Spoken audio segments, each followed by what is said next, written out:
Bom, gente, eu gostaria de começar de duas formas. Primeiro, eu queria colher de vocês o que vocês acharam. Eu tenho, a esperança de que todos leram a parte que nós pedimos que lessem. E, portanto, a pergunta seria: teve alguma coisa que se destacou, que você estava lendo e falou, puxa vida, isso aqui é muito bom, que você grifou, que você encheu de lápis de cor? Bom, talvez não seja o seu estilo, mas teve alguma coisa que chamou a sua atenção? Você gostou bastante, que acha que é muito importante?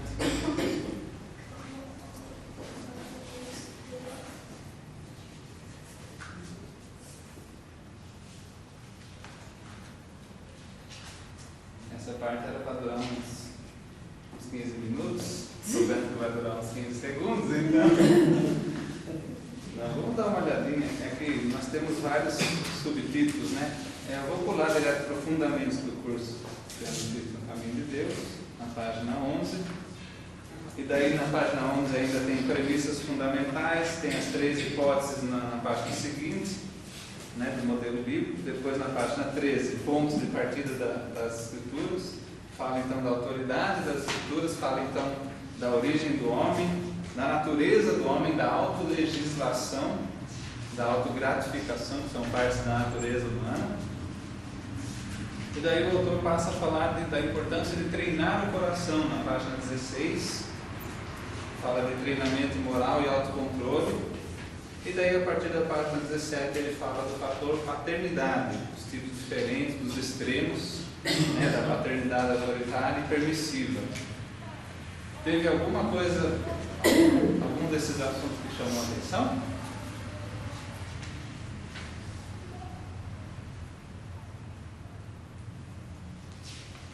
Eu vou permitir então que a gente faça assim, eu sugeri, de que a gente, durante uma revisãozinha que eu gostaria de fazer, que vocês ficassem à vontade para levantar a mão e comentar alguma coisa que você pensou, algum pensamento seu, que vai surgir à medida que a gente é relembrado do que a gente leu. Perguntinha básica de todo professor: vocês leram? Levantem as mãos, quem leu? Nossa, essa parte da introdução, né? Isso, a introdução, os fundamentos do curso, tudo antes do capítulo 1. Mas o que eles estão falando fica possível. Olha só, essa é uma boa desculpa, eu acho que eu vou. Então, pessoal, assim, o livro tem como fazer. O curso, como o próprio autor fala, ele é baseado na apostila, ele é para vir junto com as aulas, vamos falar assim, que eu estou fazendo, mas a base dele é a apostila. Então, por exemplo, ele até fala disso: se houver um conflito, a base seria a apostila. Então a gente precisa ler realmente, nós precisamos que nós todos leiamos para estar juntos, vamos estar a par. Tem também a questão que tem as perguntinhas, que não tem nessa parte, mas no fim de cada capítulo tem perguntas, que aí vocês também responderão durante em casa. Depois que vocês lerem, vocês vão lá responder: o que é tal coisa? Aí vocês vão, pesquisam a parte que já leram e já respondem. Tá bom? Vocês vão ler? Prometem que vão ler? É muito importante, gente. É o aproveitamento de vocês, a bênção de vossos filhos e é o testemunho do nome de Cristo. Cada um de nós carrega isso, nós devemos levar muito a sério. Bom, vou começar então dando uma revisãozinha, só para pegar alguns pontos principais e também para pegar alguns pontos que na semana passada eu pulei por cima. Esse curso eu posso fazer isso à vontade, porque ele é tão rico de informação que nunca falta. Como a gente sabe, na página 11 ele fala da ênfase maior, que é no treinamento moral. E daí ele fala dos 2 trabalhos principais de cada pai. Gente, todo pai tem 2 trabalhos fundamentais, 2 objetivos fundamentais na criação de seus filhos. O primeiro é é conduzir então seus filhos a Cristo, conduzi-los à salvação, explicar para seus filhos como é que se faz uma pessoa aceitar a Cristo e ser salva dos seus pecados. Isso é muito importante porque tem a ver com o destino eterno, né, da alma da criança. E depois, o segundo e também dos mais importantes trabalhos do pai, como pai mesmo, da paternidade, seria treinar o filho, né, no caminho de Deus, na moralidade, treiná-lo, né, para que ele amadureça nos caminhos de Deus. Eu gostaria, inclusive, depois de comentar um pouquinho mais sobre a maturidade. Nós estudamos um pouco sobre isso na igreja, e aí eu gostaria de repetir aqui algumas coisas que nós vimos lá. O ponto de partida que nós sabemos é a Bíblia, né? As Escrituras, elas mesmas são a autoridade máxima de toda a informação que nós tenhamos acesso, né? E a Bíblia até hoje nunca conseguiram provar erros na Bíblia, nunca conseguiram provar, né, falhas na Bíblia, até falhas que já foram, digamos assim, provadas. Uma que eu sempre lembro é do povo chamado Hititas, né? No Velho Testamento, né, fala de vários povos, à medida que o texto vai passando, e fala de uma certa área do povo que vivia lá, e tinha o povo, os Hititas, né, vieram os geólogos e falaram: olha, esse povo não existe, nunca foi encontrado absolutamente nada de nenhum povo chamado Hititas, portanto a Bíblia está errada. E não foi muito depois que, cavando lá em lugar, eles encontraram não só a existência desse povo com esse nome, mas também toda a cultura deles, que eles puderam examinar. E hoje a gente pode pesquisar sobre os hititas, aprender sobre essa cultura, sobre esse povo, saber onde eles viveram, como que foi, né? Mas, resumindo, né, a Bíblia, mesmo quando o homem não sabia, não tinha descoberto ainda, a Bíblia sempre foi uma coisa assim, uma referência de um livro que não tem erros, é perfeito até em detalhes históricos. Imagina então nos detalhes espirituais, imagina no conteúdo em relação a Deus, e ainda mais o conteúdo, né, em relação a como nós devemos viver e agradá-lo. Tá certo? Então o nosso ponto de partida é as Escrituras, e nela nós aprendemos sobre o homem. O homem foi feito à imagem e semelhança de Deus, mas a diferença que o homem tem de todo o resto da criação foi a opção de poder tomar uma decisão a respeito do que Deus disse. E Deus disse: não pode comer daquela árvore, né, do fruto daquela árvore não se pode comer. E ele disse o porquê, ele disse o que ia acontecer. E o homem e a mulher juntos, eles desobedeceram a Deus. E nessa natureza do homem, a gente aprende sobre a autolegislação, né? Nós falamos um pouco sobre isso semana passada, que é a capacidade moral de escolher entre o certo e o errado. Nós temos essa capacidade moral, né, de fazer uma escolha, de tomar uma decisão. Isso é certo, eu vou fazer; isso é errado, eu não vou fazer. Ou então o inverso, infelizmente, nós também temos essa capacidade. Só que depois da queda do homem, depois que ele pecou e passou o pecado para todos os homens, todo homem nasce então com uma inclinação natural para essa autolegislação, esse processo de tomar decisão egoísta. O autogoverno do homem, ele é inclinado para as coisas egoístas. Antes não era assim, antes era equilibrado, né? As paixões, os desejos dele mesmo não interferiam nesse processo de tomar decisão. E a prova disso nós podemos observar nas crianças, né? Nenhuma criança precisa de lições de como desobedecer, de como aprontar, de como, né, fazer o mal, de como pecar. A criança não precisa de instruções nisso. Às vezes ela até aceita algumas dicas de como pecar pior ainda dos coleguinhas, mas a criança já nasce sabendo, né, e sendo inclinada para o egoísmo e para o mal. Então temos a autolegislação e também a autogratificação, que é uma coisa natural da busca do prazer, né? É natural que a gente busque aquilo que nos agrada. No entanto, o pecado também corrompeu essa nossa característica, essa nossa natureza. Hoje em dia a gente, né, tem a inclinação natural de buscar satisfazer nossos desejos, nossos prazeres acima até do que nos faz bem, acima do que machuca os outros, acima até da vontade de Deus. Às vezes a gente assume o risco, prefere arriscar, né, desagradar a Deus e desobedecer às formas de autoridade ao nosso redor, só para conseguir satisfazer aquele nosso desejo. Bom, estamos passando rapidamente nessa revisão.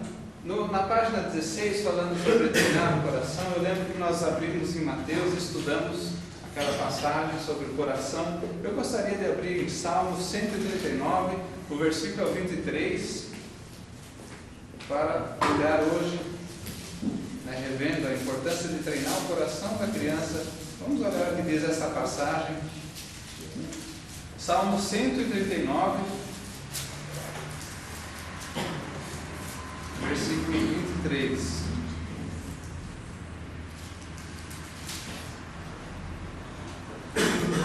Essa passagem diz o seguinte: sonda-me, ó Deus, e conhece o meu coração, prova-me e conhece os meus pensamentos.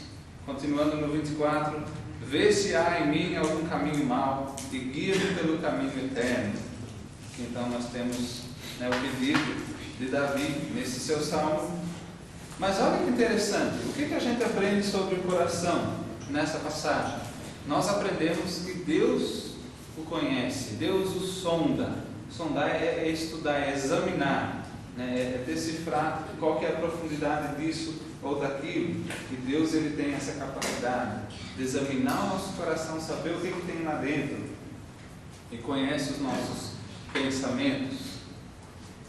Agora, vamos dar uma olhadinha ainda nessa passagem aqui perto, em Provérbios capítulo 4. Só mais para frente algumas páginas. Provérbios capítulo 4, versículo 23. Desde a minha mocidade eu sempre gostei muito desse versículo. Olha o que diz, Provérbios 4, 23. Sobre tudo o que se deve guardar, guarda o teu coração, porque dele procedem as fontes da vida. Se tem alguma coisa que nós devemos guardar, proteger, impedir que o mal penetre e corrompa, é o nosso coração. Por quê? Porque dele procedem o quê? As fontes da vida. Como assim as fontes da vida? É dali que surgem os nossos pensamentos. É do nosso coração que surgem todos os nossos desejos. Então, um coração corrompido pelo mal, um coração voltado ao pecado, imagina o que ele vai, né, se ele é o ponto de partida, imagina o que vai ser a obra final, se o ponto de partida é assim, corrompido. Então, guarda o coração. No nosso caso, nós temos, né, que renovar o nosso coração, purificar o nosso coração. E esse processo, quem faz, na verdade, é Deus, né, através da sua palavra.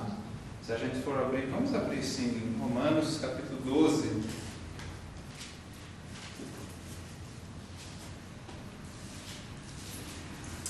No versículo 2, Romanos 12, 2, ele fala da nossa conformação a esse mundo, né? Ele fala: e não vos conformeis com esse século, mas transformai-vos pela renovação da vossa mente, para que experimenteis qual seja a boa, agradável e perfeita vontade de Deus. Ao contrário, 12:2, isso. Romanos 12:2. Olha que interessante, ele fala de não se conformar com esse século, tomar forma, conformar, né? Não aceitar o padrão do mundo e trazer esse padrão para dentro de casa e estabelecer as mesmas normas mundanas dentro da nossa casa. Ele fala: não se conforma, não tome a forma, mas transforma, né? Mude a forma. Como que é essa transformação? Transformai-vos pela renovação da vossa mente. A palavra grega para mente aqui é psuque, que tem a ideia de coração. Em outras passagens da Bíblia também já foi traduzido coração. Aqui não está distinguindo entre a mente racional e o coração emotivo, irmãos.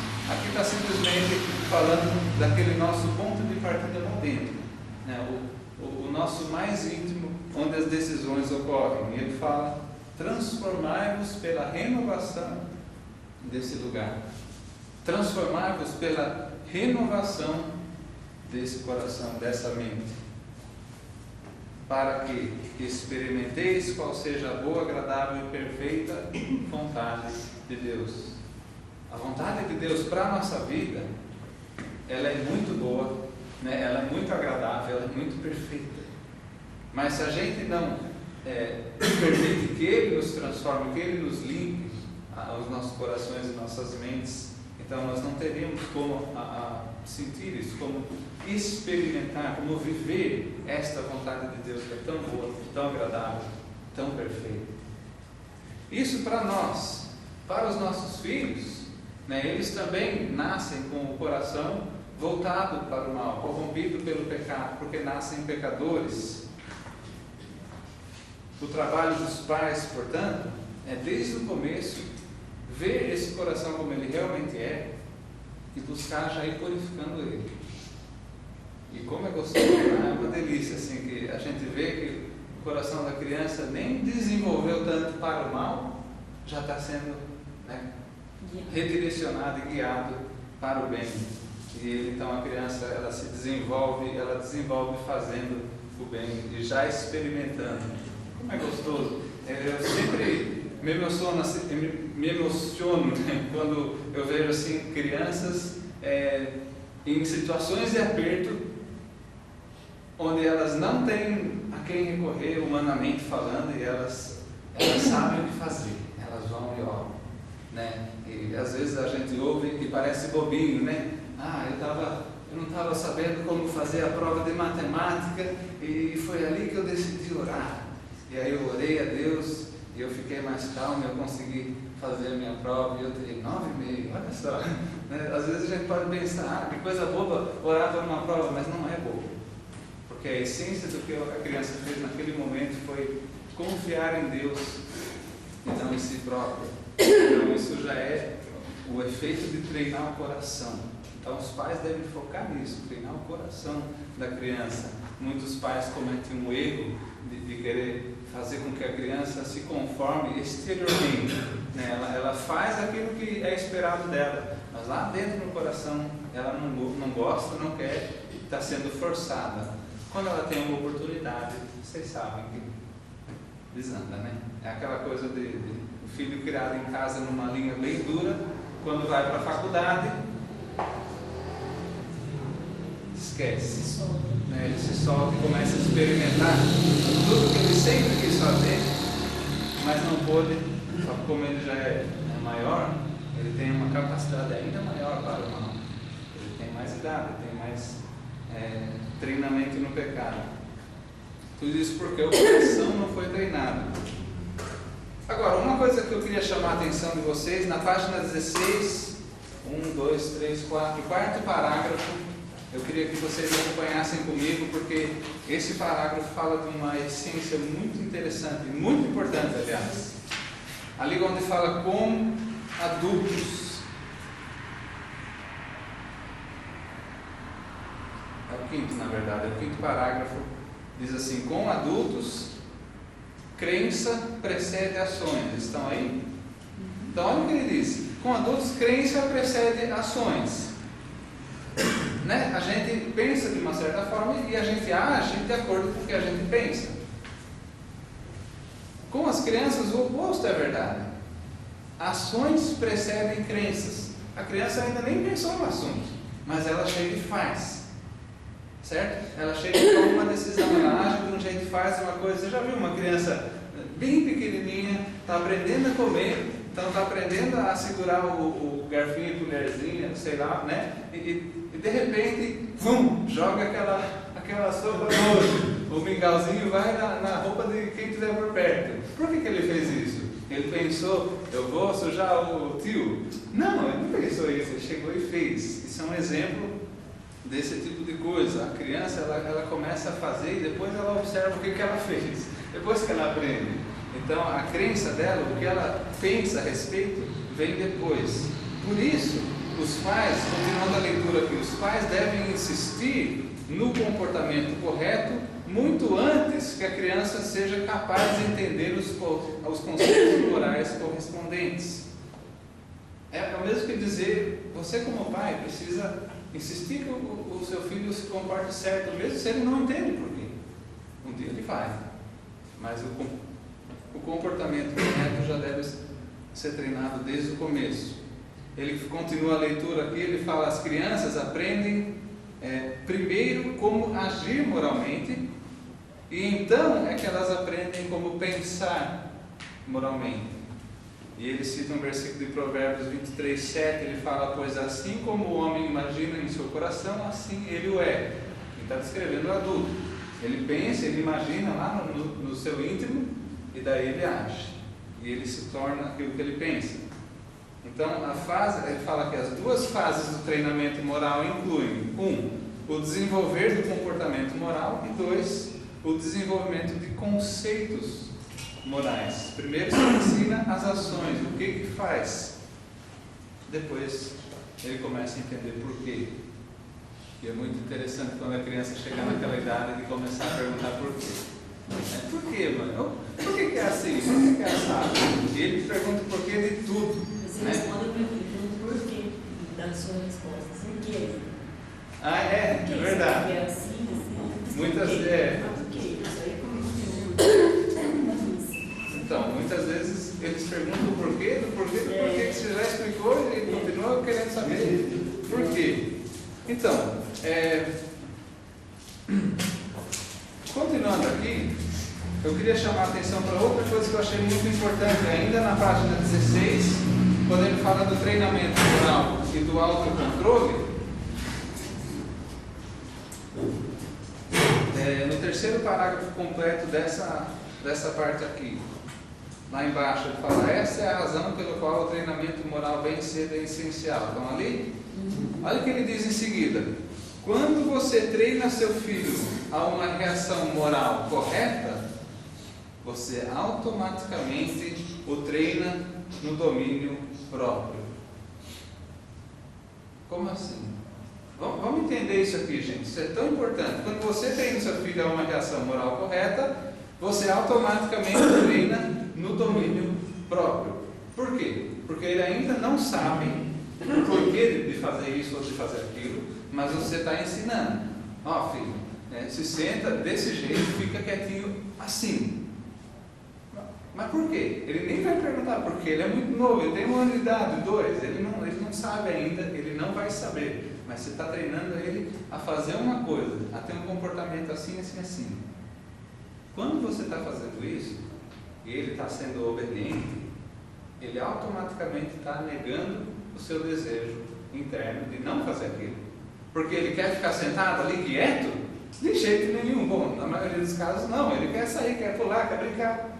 Ele não quer fazer o que você disse, mas você como pai ensina e treina, não, faz assim. Ele está indo contra a vontade natural, aquilo que a gente chama de vontade própria, para se submeter à sua vontade. Isso é domínio próprio. Ele está se dominando para obedecer a você. Quando ele aprende a se dominar, e isso é para a vida toda, gente, o domínio próprio é a base, é uma virtude básica, como ele fala aqui. Outras virtudes dependem dela. Ele vai poder um dia tomar uma decisão sem você estar por perto, sem você ter dito, faça assim ou não faça assim. Porque ele já sabe, agora ele já vai ter aprendido o motivo, e aí esse domínio próprio vai fazer com que ele recuse as suas vontades e faça o certo, porque ele já sabe o que é o certo. Olha que maravilha! E isso já começa bem no comecinho. Então, quanto antes treinar esse tipo de domínio próprio, melhor. Continuando na leitura aqui, ele fala do domínio próprio como sendo uma virtude básica. Estão vendo ali? Isto é, outras virtudes dependem dela. O domínio próprio influencia a amabilidade, bondade, linguagem apropriada, controle de emoções negativas, concentração, focalização, capacidade de se manter sentado e muitas outras coisas, muitos outros comportamentos. Olha que interessante. Já pararam para pensar nisso? Que a capacidade, só de usar esse exemplo, a capacidade de se manter sentado depende dessa virtude de domínio próprio. E se ele não tem domínio, se ele não consegue se segurar, ele obviamente que não vai ficar sentado. Ele também não vai se concentrar no estudo, vamos supor assim, né, mais para frente, quando ele começa a estudar, começa a desenvolver intelectualmente, ele não vai prestar atenção.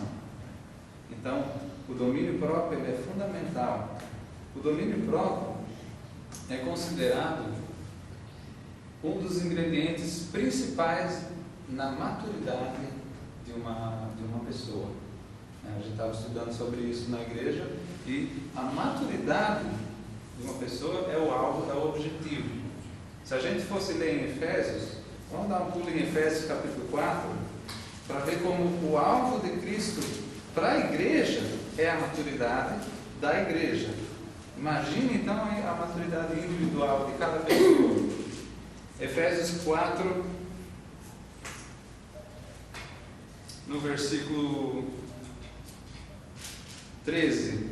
No contexto aqui, se vocês fossem olhar o 11 e o 12, ele fala de dons que Cristo concedeu à igreja, justamente para aperfeiçoar a igreja, né, para o desempenho do serviço de Deus. E no versículo 13 ele fala o até onde, né, qual que é o objetivo final, até que todos cheguemos à unidade da fé e do pleno conhecimento do Filho de Deus. Então, união, né, a perfeita varonilidade, à medida da estatura da plenitude de Cristo. São termos que às vezes a gente olha assim, de primeira não entende, mas vamos pensar um pouco. A perfeita varonilidade. O homem é melhor do que a mulher? Não tem nada a ver.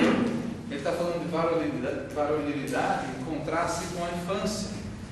Quando um moleque não é homem, então não se diz que ele é varonil, que ele é um homem formado. A ideia aqui é maturidade, gente. E ele usa o termo perfeita varonilidade, ou seja, essa maturidade já completa, já aperfeiçoada. A mesma ideia está no próximo dizer, que diz assim, à medida da estatura da plenitude de Cristo. Plenitude, pleno, cheio, completo, sem faltar nada. A estatura de Cristo, vamos dizer, o tamanho dele, o padrão, seria o alvo, o objetivo principal. E esse é o objetivo de Deus para a igreja como um todo. A igreja como um todo, Deus deseja que cada indivíduo dentro da igreja vá crescendo, crescendo, crescendo em Cristo, até chegar nessa estatura, nesse tamanho. Até crescer, né? O que você quer ser quando você crescer? Eu quero ser grande. É como se você estivesse dizendo que Ele quer que a gente seja grande, ou seja, do tamanho de Cristo.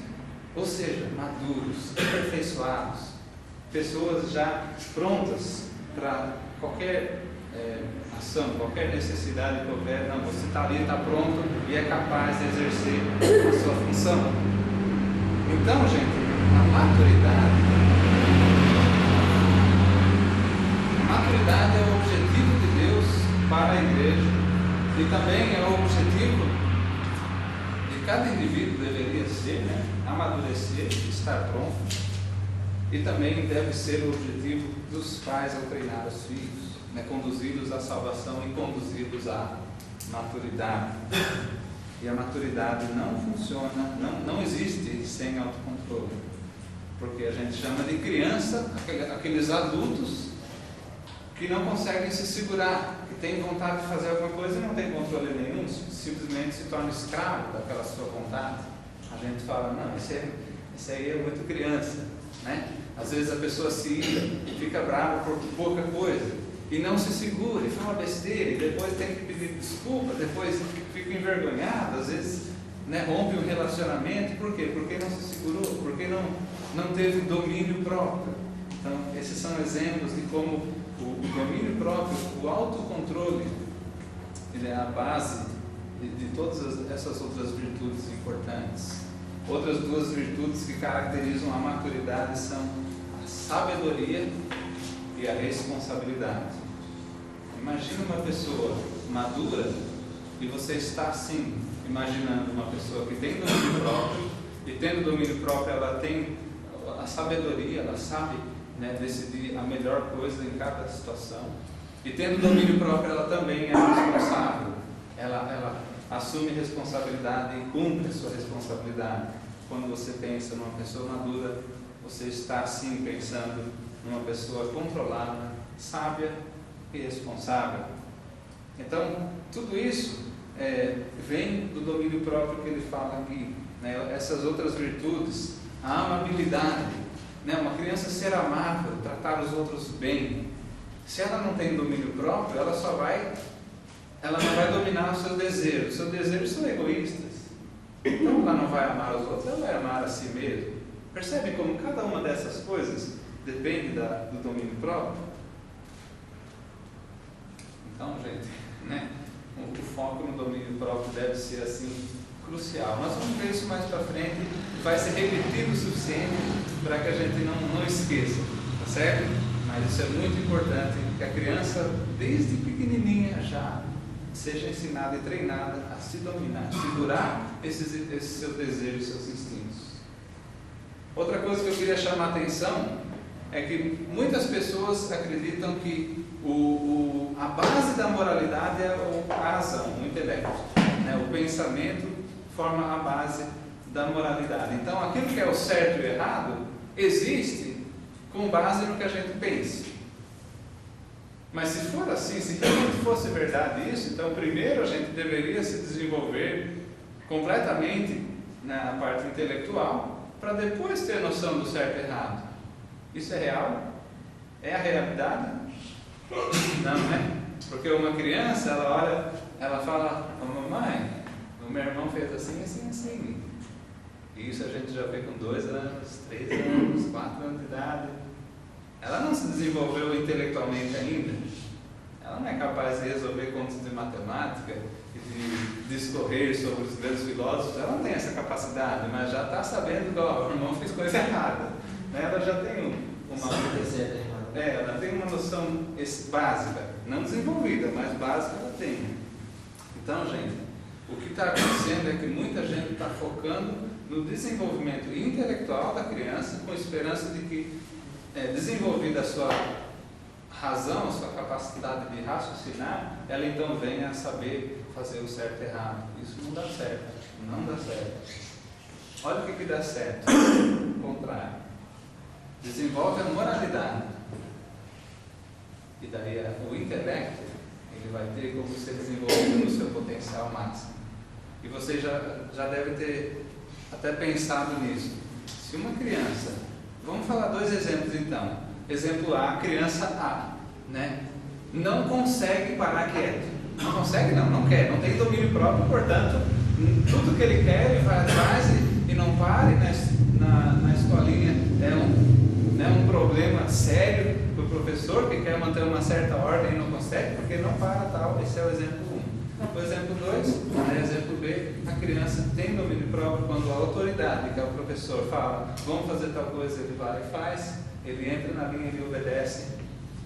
Ele não tem, esse aluno B aí não tem uma chance bem maior de aprender todo o conteúdo que é ensinado para ele? Porque quando é hora de prestar atenção, ele presta atenção, ele se domina e consegue focar no assunto, ele tem concentração. O outro não. A concentração dele é o tanto do interesse dele naquilo. Se ele de repente não está mais interessado, o domínio próprio que deveria segurar o impulso não segura nada, ele para, ele sabe. E se não tem outra opção, ele acaba viajando, né? Quantas vezes a gente já ouve falar de alunos que na escola têm o apelido de astronauta porque está ali, mas não está ali, né? Está em outro lugar, está viajando, né? Etc. Então, gente, o contrário é verdadeiro. Não estimule necessariamente a parte intelectual do seu filho para que ele possa ser moralmente treinado. É o contrário que funciona. Treine ele a ser moralmente responsável, a ter as decisões certas, do certo e do errado, e do ter o domínio próprio. Ele vai ser estimulado muito mais em todas as outras áreas, inclusive a parte intelectual. O pai e a mãe não tem como alterar o QI do seu filho, mas eles têm como influenciar se esse QI é levado ao seu potencial máximo ou não. E pode ser muito possível uma situação de um pai deixar o filho fazer o que quer e o filho ter a capacidade de gênio, de ser um Einstein da vida, mas que ele faz o que quer, então ele não tem controle, então mesmo tendo a capacidade de gênio, ele aprende pouco, porque ele não tem domínio próprio. E daí vem um burro, pode acontecer de ter uma outra família com uma pessoa, um filho bem assim, limitado, bem simples, mas pela sua disciplina, ele está sempre usando o máximo da sua capacidade, e assim os pais podem influenciar o quanto é usado essa sua capacidade. Todas as áreas da vida são baseadas na área moral. Tá? Eu falei como exemplo da área intelectual, mas a área emocional também entra nisso, e todas as áreas são baseadas na moralidade, na capacidade de escolher aquilo que é certo. Certo?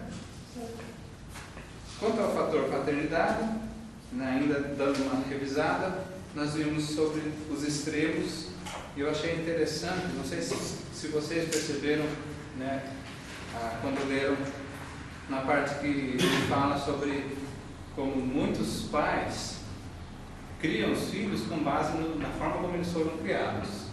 Se a forma como eles foram criados foi uma forma que eles acharam boa, eles têm boas lembranças, eles procuram imitar e transferem a paternidade dos pais dele para os filhos.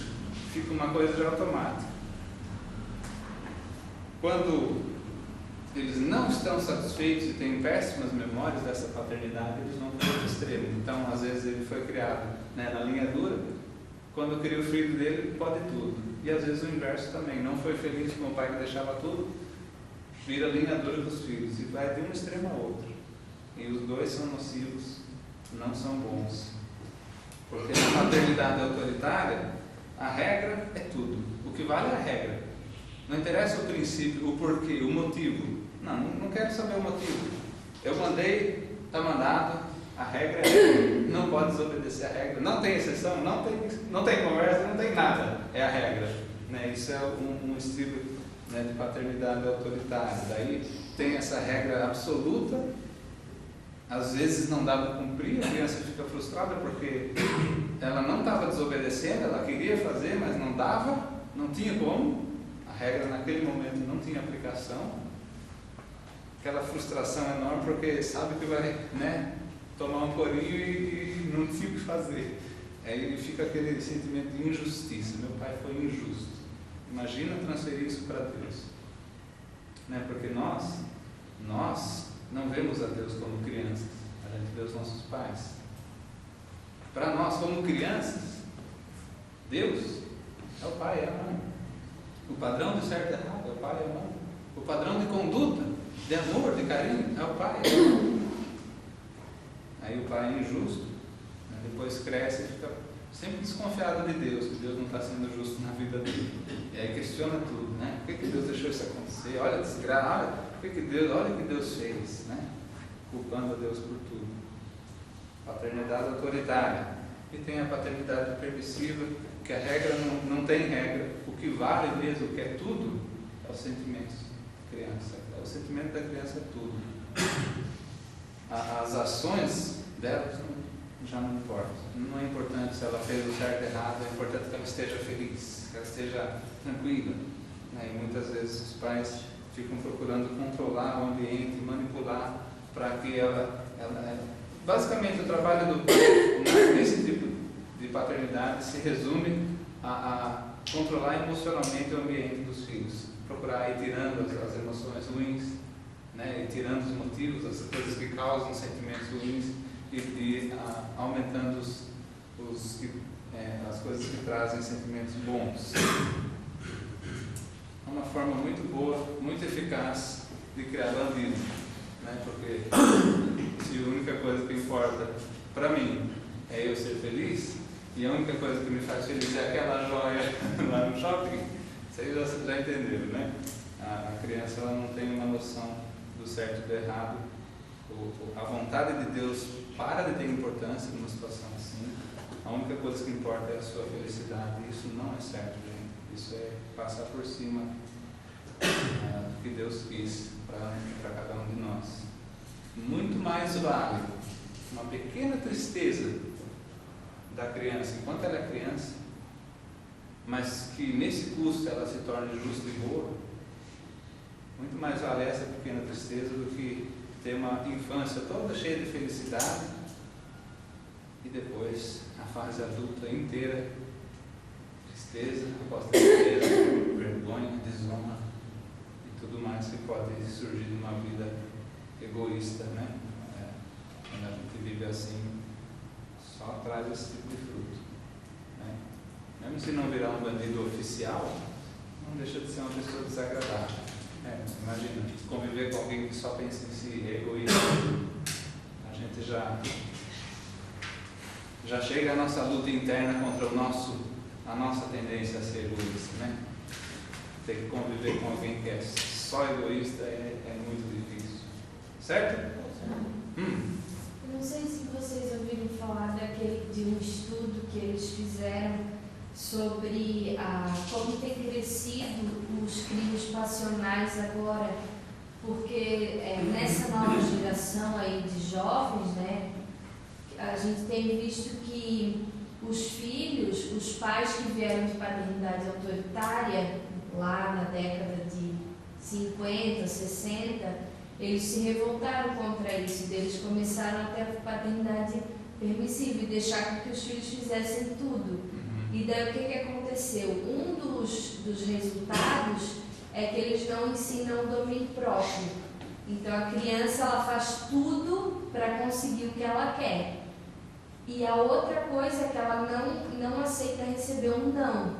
Então naquele caso da Eloá, por exemplo, lá, né, fizeram um estudo com aquele moço que matou ela, porque ela era namorada dele, ela terminou e ele não aceitava. Ele simplesmente não aceitava que ela tinha terminado com ele. Então é as duas coisas juntos, né? A falta de autocontrole e a falta de não saber receber um não, que vem tudo de casa, né? Então a paternidade permissiva agora que a gente está colhendo esse fruto, né? Acho que antigamente tinha muito menos por causa que era mais comum o autoritarismo. E agora já está mais... Quem sabe agora acontece o inverso, por causa da paternidade permissiva, o pessoal começa a ser autorizado de novo. Duvido, né? Mas... Muito obrigado por esse exemplo. Ele ilustra claramente o que a gente está vendo aqui. Bom, isso tudo nos traz a um ponto que seria...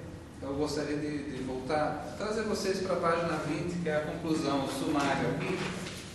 Na página 20 ele dá uma resumida no que ele viu, né, no que foi visto nesses fundamentos do curso Criando Filhos no Caminho de Deus. Ele fala ali, baseando-nos nas premissas e crenças citadas anteriormente, né, nos princípios que ele acabou de explicar, nós dividimos nosso currículo em duas ênfases. A primeira é representada pelas leis e princípios bíblicos. Isso representa a coerção moral requerida pelas Escrituras.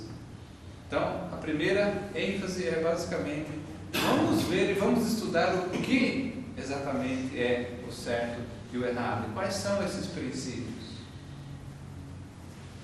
A segunda ênfase, continuando aqui, representa métodos aplicáveis e que causam desenvolvimento, que auxiliam no processo de instilar valores em nossos filhos. É uma frase um pouquinho complicada, mas basicamente, né, como colocar esses princípios, né, esses conceitos do que é certo e o que é errado, na prática.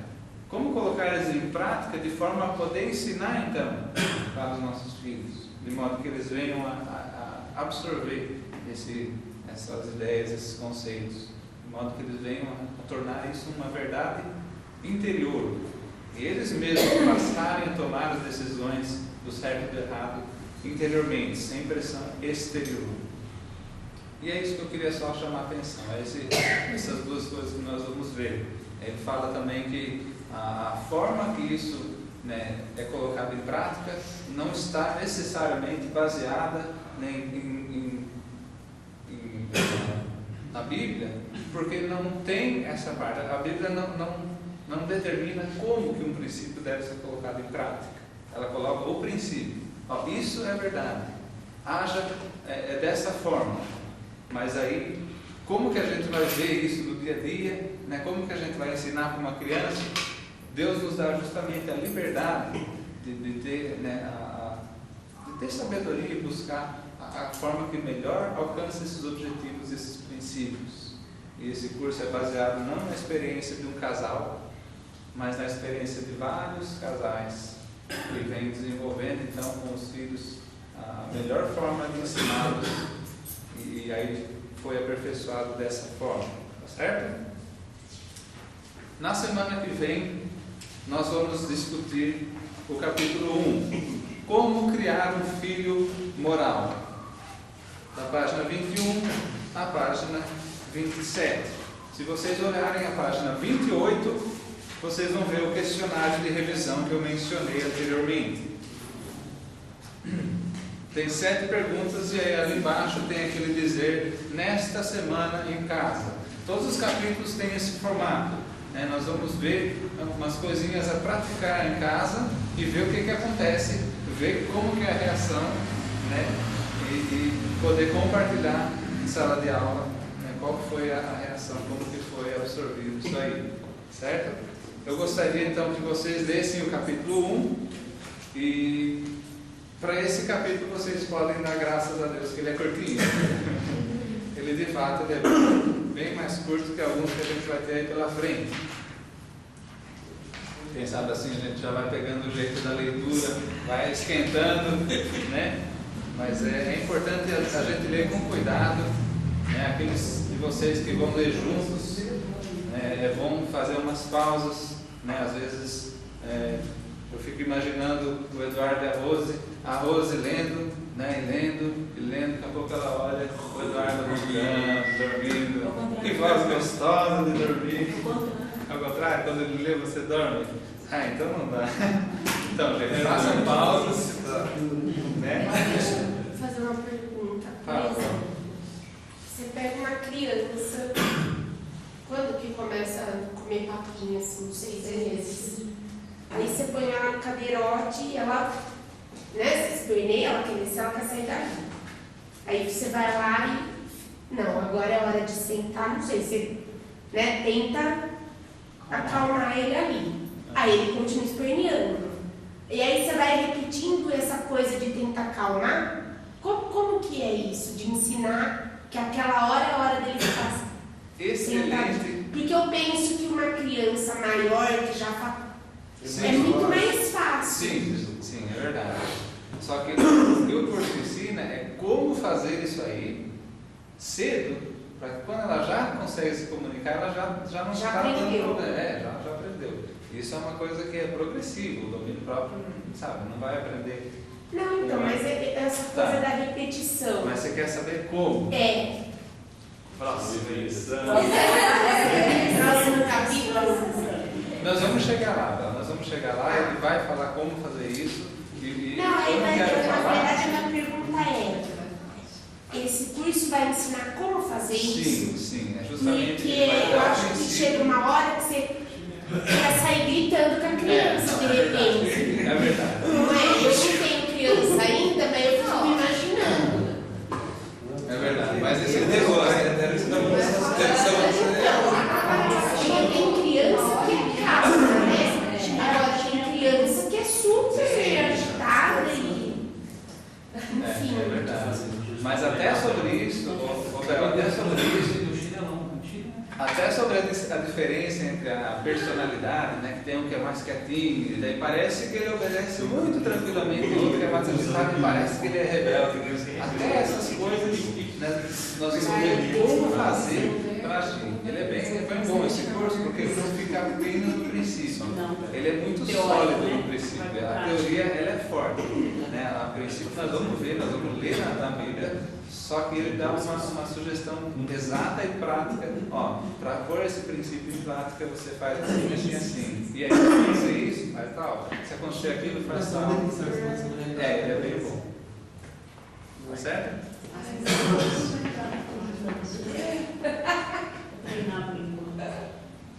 Então tá, vamos. Mais alguma pergunta antes de terminarmos? Então a gente vai ler o capítulo, né? Sim, leitura do capítulo. Responder as questões da Isso não tem. primeiro. Primeiro, né? Tem aqui, ó. Aqui, ó. Aí sim, vai. A resposta das perguntas vai ficar para outra.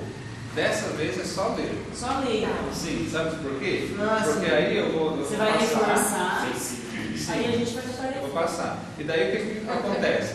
No capítulo 2, né, que não seria a próxima quarta, a outra ainda, a gente, antes de entrar no capítulo 2, que seria a minha aula, nós vamos ver as respostas e dar uma revisadinha rápida no 1, né, para ver se ficou dúvida. Então vai funcionar assim: primeira leitura, a resposta vai ficar na semana seguinte, certo? Então ainda não tem tarefa além da leitura. Eu queria já dar um aviso. Mais para frente, nós vamos ver na tarefa a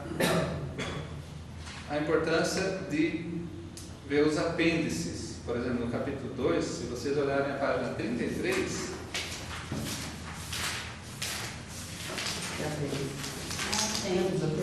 O capítulo 2 é pequenininho, né? a página 33, 2 também é pequeno, verdade, bem pequeno. Mas ele é compacto, hein? Não vai se enganar. A questão 5 lá embaixo na página. Leia o apêndice 1, valores bíblicos e relativismo moral. Na tarefinha, vem? Agora Os apêndices. Leia o apêndice. Então, gente, os apêndices não são discutidos em aula, mas a informação que eles contêm é muito útil para entender mais ainda, sabe? Pegar o contexto maior de tudo isso que está acontecendo. Então será necessária a leitura deles, mas para o alívio de vocês e a alegria de vocês não vai ter fim e não vai ter nada mais do que a minha cobrança. Eu cobro mesmo, eu cobro porque é pro bem dos nossos filhos.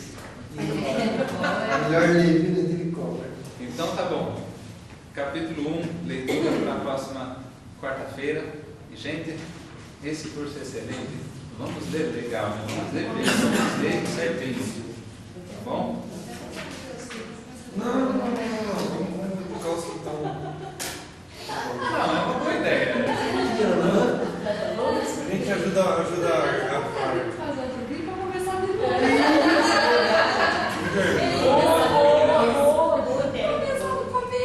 Quando nós acabamos o curso, eu queria não estar mais com ele, lembra? Chegamos lá, nós gostamos de um que eram 4 irmãos. Nossa. Então esquece esse. Eu gostei também, achei a coisinha mais linda que ele ali. Olha como que ele é. Não, mas é irmão daquele. Até hoje, sabe? Eles estudam no Interativo, porque acho que ele tem uma madrinha que paga o Interativo. Deve trazer os 4. E eles, parece que me perseguem. Fui eu lá, os 4 lá na mesa, agora na festa junina. Outra vez fui lá, os meninos lá. Sabe, pra frente, né? Tem que pegar uma foto. Que meninos lindos, gente. 4 meninos. Imagina com mais 4. Incrível. E cria. Meu irmão falou, e cria 8, porque antes criaram 12. Ainda bem que eu pergunto. A gente veio muito pra um só, né?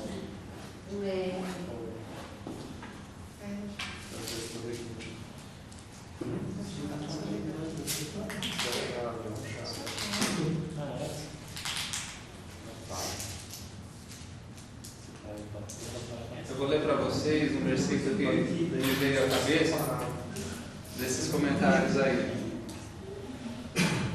Você vai ver? Eu vou ler, não precisa abrir lá, só ouvam. Ouvam muito.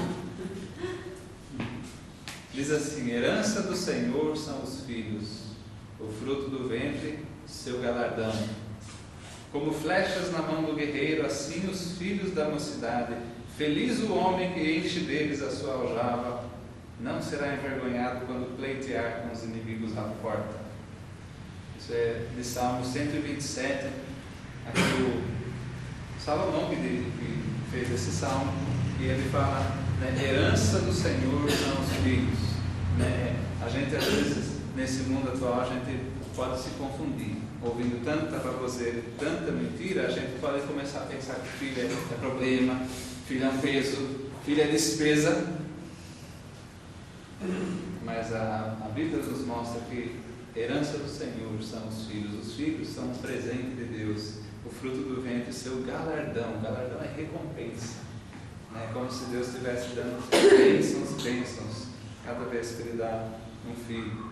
E aí o resto da passagem usa uma ilustração da guerra, né? Como flechas na mão do guerreiro, assim os filhos da mocidade.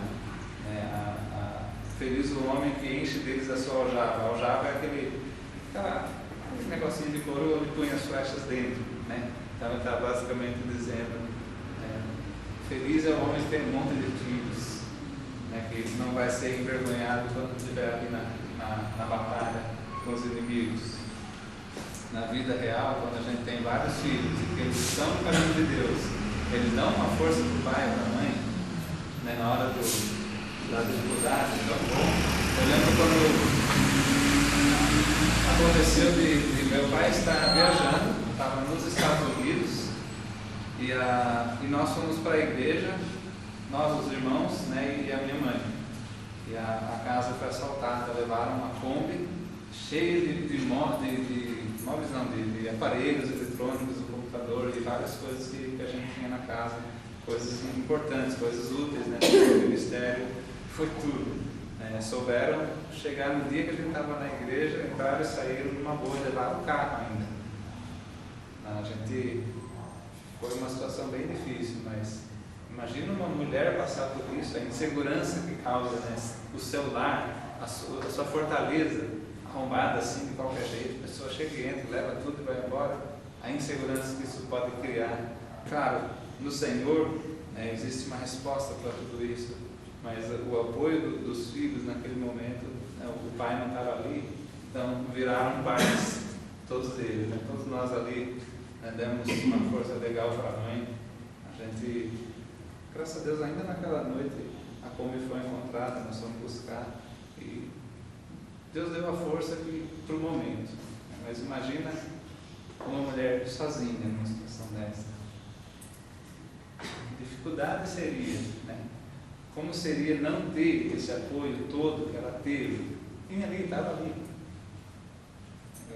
Eu acho que a gente passar por isso, né, é tão gostoso ter tantas bênçãos ao nosso redor, né, dando apoio para nós, né, levando o nosso testemunho adiante.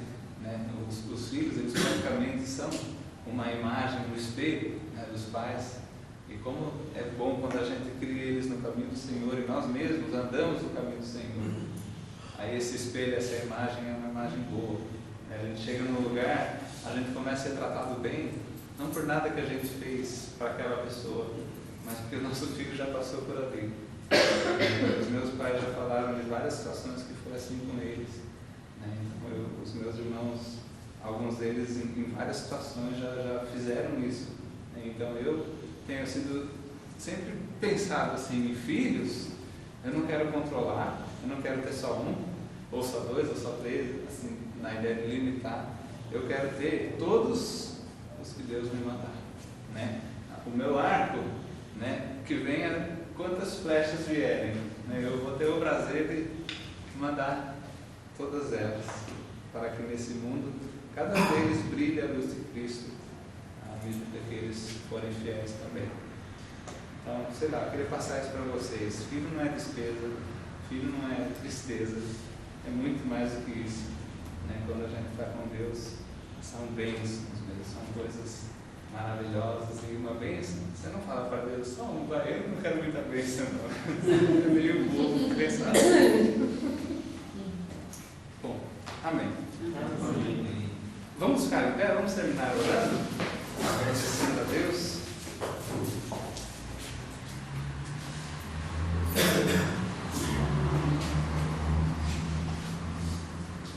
Nosso amado Deus, nós te agradecemos, Senhor, por estarmos aqui reunidos. Obrigado ao Senhor por todo o teu carinho revelado para nós através da tua palavra e também através do teu cuidado diário e principalmente, Senhor, através do Senhor Jesus Cristo, que seu sangue puro derramou em nosso lugar para nos salvar dos nossos pecados e nos trazer a reconciliação contigo, Senhor. Agora nós temos paz contigo, ó Deus, e obrigado por isso. Somos gratos por todo esse amor demonstrado através de Jesus Cristo. Pedimos, Senhor, que esses estudos venham a trazer para nós cada vez mais uma clareza de como é que tu desejas que nós criemos os nossos filhos. Que cada vez mais nós possamos instruir nossos filhos no teu caminho e na tua palavra, a fim de que eles crescendo possam brilhar a tua luz nesse mundo tão tenebroso, que tanto precisa de tantas trevas. Pedimos, Senhor, em nome de Jesus Cristo. Amém. Amém.